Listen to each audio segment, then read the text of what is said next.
24 जनवरी 1966 इंदिरा गांधी ने प्रधानमंत्री पद की शपथ ली।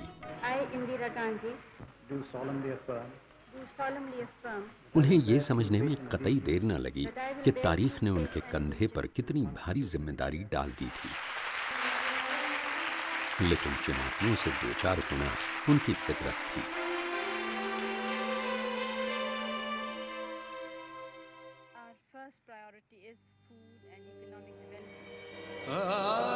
खाद्यान्न की कमी, सूखा और भूखमरी जैसी बीमारियों से देश ग्रस्त था। 1966-67 के सूखे में तो ये हालत थी कि कुछ ही हफ्ते का खाद्यान्न बचा था। कृषि के क्षेत्र में आमूल परिवर्तन की योजना तैयार हुई। जरूरत थी ऊंची गुणवत्ता के बीजों और उर्वरकों की। मेहनतकश किसानों के हाथों को जैसे जैसे ये सहयोग मिलता गया, देश में खाद्यान्न की पैदावार बढ़ती चली गई। 1978 तक खाद्यान्न का उत्पादन बढ़कर 3 करोड़ 71 लाख टन तक जा पहुंचा। वैज्ञानिक उपलब्धियों ने भारत की मिट्टी में सान कर जिस क्रांति को जन्म दिया, उसे हम गर्व से हरित क्रांति कहते हैं। ये इंदिरा गांधी की दूरदर्शिता ही थी कि आज भारत न सिर्फ खाद्यान्न में आत्मनिर्भर है, बल्कि उनका निर्यात करने में भी सफल है। ये वो खूब समझ चुकी थी कि आर्थिक सुधारों के जरिए ही सामाजिक सुधारों को मुमकिन किया जा सकता है। 20 जुलाई 1959 में इंदिरा गांधी ने देश के बैंकों का राष्ट्रीयकरण कर दिया। लाखों छोटे किसानों और दूसरे स्वरोजगारियों के लिए एक बैंक ही पूंजी का स्रोत है। वो पूंजी अपनी स्थिति सुधारने के लिए प्रयासों का मुख्य आधार है।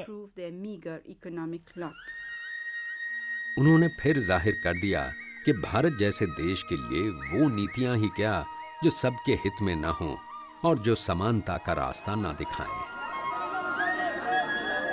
1971 के आम चुनाव लोकतंत्र के इतिहास का तब का सबसे बड़ा आम चुनाव था। 15 करोड़ लोगों ने 520 लोकसभा क्षेत्रों के लिए मतदान किया। इंदिरा गांधी ने गरीबी हटाओ का नारा दिया, 2 लफ्ज जो आम आदमी के दिलो दिमाग में एक गूंज बनकर उठे। ये शब्द गरीबी हटाओ कोई जादू नहीं है। ये नारा लगाने से गरीबी हटने वाली नहीं है। हटेगी तब जब सरकार ठीक रास्ते पर चले, ठीक दिशा चुने। जो प्यार और खुलूस उनके लिए जनता के दिलों में घर कर चुका था, उसका ठप्पा जनता ने चुनाव में लगा दिया। कांग्रेस ने चुनाव में 2/3 से भी अधिक सीटें जीत ली। मेरे विचार में हमने साबित कर दिया है कि हमारे यहाँ कारगर प्रजातंत्र है और हमारी जनता अपनी जिम्मेदारियों के प्रति सजग है। 18 मई 1974 में भारत ने उनके नेतृत्व में पहला सफल परमाणु परीक्षण किया। दुनिया भर के विकसित देशों को भला ये कैसे सहन होता, लेकिन इंदिरा गांधी अपने फैसले पर कायम रहीं। हमारा विज्ञान, खासकर हमारा परमाणु विज्ञान, पिछड़ेपन से आजादी हासिल करने के विकास कार्यक्रम के प्रति समर्पित है। किसी प्रकार के परमाणु हथियार कार्यक्रम को शुरू करने की हमारी कोई मंशा नहीं है। हमारी इच्छा बस इतनी ही है कि रेगिस्तान में हरियाली आए और दुनिया कभी रेगिस्तान न बने। एक तरफ जहां उनकी इन उपलब्धियों ने उन्हें देश के सर्वोच्च नेताओं की कतार में ला खड़ा किया था, वहीं पूर्वी पाकिस्तान पर उनकी कालजयी नीतियों ने उनके नेतृत्व की क्षमता को समूची दुनिया के आगे उजागर कर दिया। 1971 तक पाकिस्तान के फौजी हुक्मरानों ने पूर्वी पाकिस्तान पर वो कहर बरपाया कि भारत में शरणार्थियों की एक बाढ़ सी आ गई थी। श्रीमती गांधी ने दुनिया से इस कत्लेआम को रोकने की गुहार लगाई, पर पाकिस्तानी हुक्मरान टस से मस न हुए।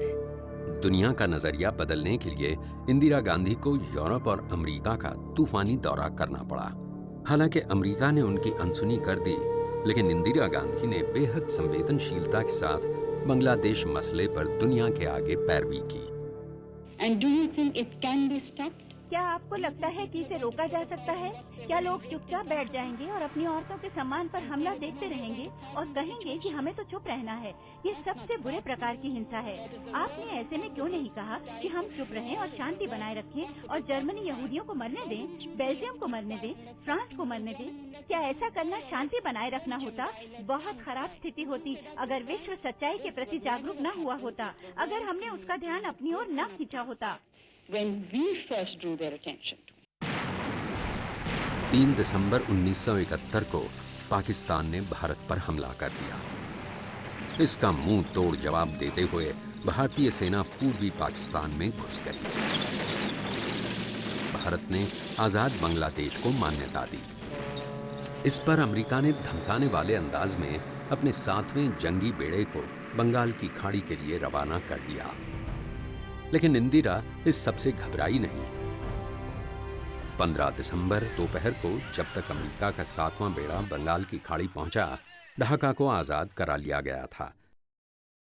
आपको सुनकर खुशी होगी कि बांग्लादेश में पश्चिमी पाकिस्तान की सेना ने बिना शर्त हथियार डाल दिए हैं। ढाका आज एक स्वाधीन देश की स्वतंत्र राजधानी है।